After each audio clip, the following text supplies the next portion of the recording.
नमस्कार दोस्तों, मैं हूं दीपक त्रिपाठी और आप सभी का स्वागत करता हूं आपके अपने YouTube channel HM coaching classes में। दोस्तों, यहां पर फर्स्ट फेज के लिए यूपीएसआई 2021 कट ऑफ पर हम लोग बात करेंगे और यहां पर स्टेप बाय स्टेप चीजें समझेंगे। जिस शिफ्ट का पेपर कठिन होगा उन्हें फायदा होगा या नुकसान होगा, इसे पूरे के पूरे एक एग्जाम्पल से समझेंगे। यहां पर मैंने काफी सारा डाटा लिख रखा है जो कि आप सभी लोग देख रहे होंगे, लेकिन अभी आपको ये समझ में नहीं आ रहा होगा। ये मैं आपको एक एक करके समझाऊंगा यहाँ पे चीजें, और फिर आप खुद ही ये निष्कर्ष निकाल सकते हैं कि यहाँ पर जो शिफ्ट कठिन हो रही हैं उनको नुकसान होने वाला है या फायदा होने वाला है, और अगर शिफ्ट कठिन नहीं है, नॉर्मल है, तब यहाँ पर क्या होने वाला है। पूरा कंपैरिजन यहाँ पर इस वीडियो में करने वाले हैं, और साथ ही साथ यहाँ पर कट ऑफ की बात करेंगे कि कट ऑफ लगभग कितनी जा सकती है फर्स्ट फेज के लिए। ठीक है, तो चलिए शुरू करते हैं। सबसे पहले यहाँ पर देखते हैं कि जो है पेपर 12 नवंबर से 17 नवंबर फर्स्ट फेज में थे, और 17 नवंबर की अभी लास्ट शिफ्ट बची हुई है। बाकी सारी शिफ्टों का एनालिसिस मैंने किया, और वहां से क्या निष्कर्ष निकलता है कि पेपर जो है वो मॉडरेट लेवल का आ रहा है। ना तो बहुत आसान है, ना ही ये पेपर आसान है, और ना ही बहुत कठिन है। पेपर जो है वो ठीक ठाक आ रहा है, ना बहुत आसान ना बहुत कठिन। और अगर आगे की बात करें कि ये मैंने यहाँ पर क्या लिख रखा है और कैसे इसे समझेंगे, तो मैंने यहाँ पर कुछ डाटा लिखा है और एक एग्जाम्पल के रूप में आप समझेंगे कि मैं ऐसा आपको समझाना चाहता हूं कि मान लीजिए कि 100 स्टूडेंट है, टोटल 100 स्टूडेंट है। ये जो नॉर्मलाइजेशन है ये क्या है और ये कैसे यहाँ पर काम करेगा, तो मैं उस नॉर्मलाइजेशन को जो यहाँ पर आयोग करने वाला है उसके फार्मूले पर नहीं जाता हूं। मैं आपको बिल्कुल आसान भाषा में बताता हूं कि नॉर्मलाइजेशन का यूज क्या है और वो कैसे काम करेगा। देखिए, मान लेते हैं कि ये कुछ 100 स्टूडेंट है जिनकी क्षमता जो है वो बराबर है, और इनको 3 प्रश्न जो है 3 प्रश्न पत्र सॉल्व करने के लिए दिए जाते हैं।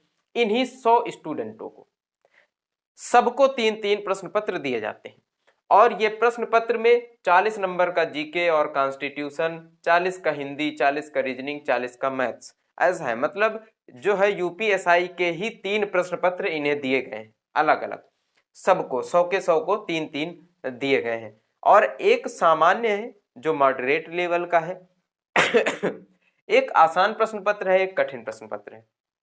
अब इनमें सबके स्कोर अलग अलग होंगे, तो 100 मैंने इसलिए लिए हैं कि यहां पर एवरेज की बात करेंगे। अब जीके जीएस में जो सामान्य प्रश्न पत्र है उसमें जो है औसत स्कोर 100 के 100 का जो औसत स्कोर है वो 20 बना, हिंदी में 33, इसमें 32, रीजनिंग में और मैथ्स में 30 बना। मतलब कुल मिलाकर के जो सामान्य प्रश्न पत्र था ठीक ठाक जैसे कि अभी चल रहे मॉडरेट लेवल के 115 नंबर टोटल एवरेज इन 100 लोगों का बना। और जो बहुत आसान प्रश्न पत्र था, काफी आसान था इसलिए यहां पर, लेकिन आसान चाहे जितना हो जाए, जीके और कॉन्स्टिट्यूशन में आप बहुत ज्यादा स्कोर, आप 35-40 स्कोर नहीं कर सकते हैं 40 में, है ना। तो यहाँ पर मैंने थोड़ा सा कम ही लिया है, आप इसे थोड़ा सा और बढ़ा भी सकते हैं आसान में। तो मान लेते हैं लेकिन कि एक औसत है 100 लोगों का, तो 100 लोगों का औसत यहाँ पर क्या है, कुछ लोगों को ये आती होगी, कुछ को नहीं आती होगी जीके जीएस, है ना। इसीलिए एवरेज यहाँ पर जो लिया गया है वो क्या है, अगर आसान प्रश्न पत्र होता है तो यहाँ पर 22 नंबर मान लेते हैं कि जीके जीएस में मिलेंगे, हिंदी में यहाँ पर 35 और रीजनिंग में 35 और मैथ्स में 33 नंबर ज्यादा से ज्यादा पाए जा सकते हैं। ठीक है, आसान प्रश्न पत्र में 100 लोगों के एवरेज के हिसाब से। तो आसान प्रश्न पत्र में जो है औसत स्कोर टोटल क्या बनेगा, पूरे प्रश्न पत्र का 125 बनेगा, और मॉडरेट लेवल जो है सामान्य था इसमें 115 था। अब यहाँ पर अगर कठिन प्रश्न पत्र की बात करते हैं कि अगर प्रश्न पत्र बहुत ही ज्यादा कठिन आ जाता है, इतना कठिन आ जाता है कि उसमें काफी चीजें काफी कठिन कठिन हो जाती हैं, तो जीके जीएस में मान लेते हैं कि 18 ज्यादा से ज्यादा मुश्किल से पास हो रहे हैं, 18 बना पा रहे हैं स्कोर। ठीक है, 14 यहाँ पे पास मार्किंग है लेकिन 4 नंबर ज्यादा गए, 18 नंबर यहाँ पर जीके जीएस में आ जाते हैं। हिंदी में 30 आ जाते हैं, रीजनिंग में आ जाते हैं 29, और मैथ्स में आ जाते हैं 25। तो टोटल मिलाकर के कितना बनेंगे, 102 बनेंगे। इसके बाद मैंने यहां पर कुछ डाटा लिया है, यहां पर क्या है कि इन प्रश्नों से नंबरों की तुलना करेंगे। अगर किसी के 115 प्रश्न सही है तो उसके कितने नंबर आएंगे, 287.5 नंबर, यानी एक जो औसत स्कोर है पूरी शिफ्ट का। इस शिफ्ट में भी 100, यहां पर मैंने वही 100 लोग आपको बताए हैं कि इन्हीं 100 लोगों को ये प्रश्न पत्र जो है दिए गए हैं। तीनों की ये 100 के 100 लोग मतलब जो पेपर हल सॉल्व कर रहे हैं इनकी क्षमता तो समान है।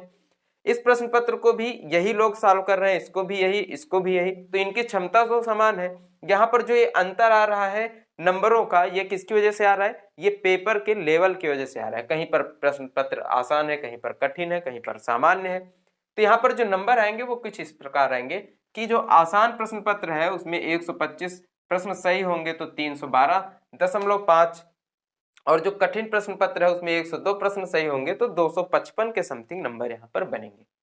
अब यहाँ पर मैंने ये क्या लिखा हुआ है, तो यहाँ पर ये कुछ ऐसा लिखा गया है कि नॉर्मलाइजेशन में स्कोर कैसे घटेगा बढ़ेगा। यहाँ पर बिल्कुल आसान भाषा में बिना किसी फार्मूले के आपको समझाने के लिए मैंने लिखा है कि जो ये कठिन प्रश्न पत्र था इसका क्या होना है? सामान्यीकरण होना है। मतलब ये जो कठिन, सरल और सामान्य प्रश्न पत्र हैं इन सब के इक्वलिटी होना है, जो है सामान्यीकरण होना है। अब यहाँ पर जब ये बच्चे समान क्षमता वाले थे, केवल प्रश्न पत्र का लेवल अलग अलग था, तो इनके हम यहाँ पर क्या करेंगे? नंबर को बराबर कर देंगे कि यहाँ पर जो कठिन प्रश्न पत्र था इसको भी सामान्य प्रश्न पत्र के बराबर नंबर दिलाए जाएंगे, और जो आसान था इसको भी सामान्य प्रश्न पत्र के बराबर नंबर दिलाए जाएंगे। तो जिनका आसान प्रश्न पत्र आया था ये 25 नंबर लेस में चले जाएंगे, मतलब 25 नंबर का इनका नुकसान हो रहा है। और 25 नंबर का नुकसान का मतलब क्या है? सीधे सीधे 10 प्रश्नों का नुकसान, ठीक है। और ये जो कठिन प्रश्न पत्र वाले थे ये 32.5 नंबर इनके जो है नॉर्मलाइजेशन में बढ़ जाएंगे। तो अब आप समझ सकते हैं कि नॉर्मलाइजेशन से किसी को फायदा या नुकसान नहीं होने वाला है। बस ये है कि अगर प्रश्न पत्र आपका कठिन है और आप में वो दम है कि आप कठिन प्रश्न पत्र में भी ज्यादा स्कोर कर पा रहे हैं, तो आपका स्कोर क्या होगा? कठिन प्रश्न पत्र का बढ़ जाएगा। अगर आपने ज्यादा नंबर, यहां पर अगर 102 इसका औसत स्कोर है, सबको मिला करके इतना है, लेकिन सोचिए इसी शिफ्ट में, इसी कठिन वाली शिफ्ट में किसी बच्चे ने, क्योंकि ये 100 लोगों का टोटल औसत स्कोर 102 है, अगर यहां पर किसी बच्चे के इसी कठिन वाली शिफ्ट में 125 नंबर रहे होते, यानी उसके अंदर काफी अच्छी जो है काफी अच्छे अच्छे नंबर वो पाता, इस तरह से उसको नंबर मिल जाते, आसान शिफ्ट की तरह वो नंबर पाता यहाँ कठिन शिफ्ट में, तो इसके कितने नंबर यहाँ पर बढ़ जाते? कठिन शिफ्ट की पहली चीज तो यहाँ पर नंबर इसके 312.5 वैसे भी रहते, फिर उसके 32.5 नंबर और बढ़ जाते, ठीक है। अगर कठिन शिफ्ट में भी आप अच्छा स्कोर कर रहे हैं तो आपको काफी ज्यादा फायदा होने वाला है और आप बिल्कुल सेफ जोन में है, ये मान सकते हैं। अब बात करते हैं यहाँ पर कि फर्स्ट फेज का जो है एनालिसिस, उसके बाद कट ऑफ क्या रह सकती है फर्स्ट फेज की। तो देखिए दोस्तों, फर्स्ट फेज का जो भी अभी तक का एनालिसिस है उसके हिसाब से ये प्रश्न पत्र ना तो आसान है और ना ही कठिन है, लगभग सामान्य प्रश्न पत्र यहाँ पर देखने को मिला है सामान्य तौर से। तो यहाँ पर कुल सही प्रश्न अगर किसी ने इस तरीके से किए होंगे, जैसे मैंने यहाँ पर लिख रखे, मैंने एक पंथ दो काज किया है, यहाँ पर आपको समझाने के लिए जब डाटा लिखा तो यहाँ पर इस पेपर के लेवल के हिसाब से नंबर भी लिखे हैं और उसी हिसाब से पूरा का पूरा डाटा मैंने बनाया है। यहाँ पर देखिए, अगर जनरल कैटेगरी में कोई 20 और इसमें 33, 32, 30 इस तरह से नंबर ला रहा है, 115 नंबर कुल सही कर पा रहा है वो अपने जो है पेपर देने के दौरान 115, उसको यह है कि मेरे 115 नंबर बिल्कुल सही सही है, तो अब उसे अगर लग रहा है कि उसके 115 नंबर बिल्कुल सही है, लेकिन ऐसा तो है नहीं कि 115 के 15 उसके बिल्कुल सही हो सकता है कि इसमें उसके 5 से 6 प्रश्न गलत हो गए हो, मतलब गलती से गलत हो गए हो 115 में से 5-6 प्रश्न, तो उसके बचेंगे कितने? 110 प्रश्न, लगभग 110 या 109 प्रश्न बचेंगे। लेकिन यहाँ पर दूसरा एडवांटेज उसे क्या मिलने वाला है कि जब उसने 115 प्रश्न किए तो बचे उसके कितने प्रश्न? 60। 160 होने के लिए कितने प्रश्न उसके बचेंगे? 45 प्रश्न लगभग। और जब 45 प्रश्नों को उसने बिना लगाए ऐसे ही तुक्का मार दिया, मान लीजिए कि 45 प्रश्नों में उसने तुक्का मार दिया, तो ऐसा तो है नहीं कि इन 45 प्रश्नों में उसके 10 से 12 प्रश्न सही ना हो जाए। 5 से 6 यहाँ पर गलत हुए, लेकिन यहाँ पर 10 से 12 प्रश्न सही भी हो सकते हैं। तो उसका टोटल स्कोर क्या बन जाएगा, लगभग 120 या 122 तक पहुंच जाएगा।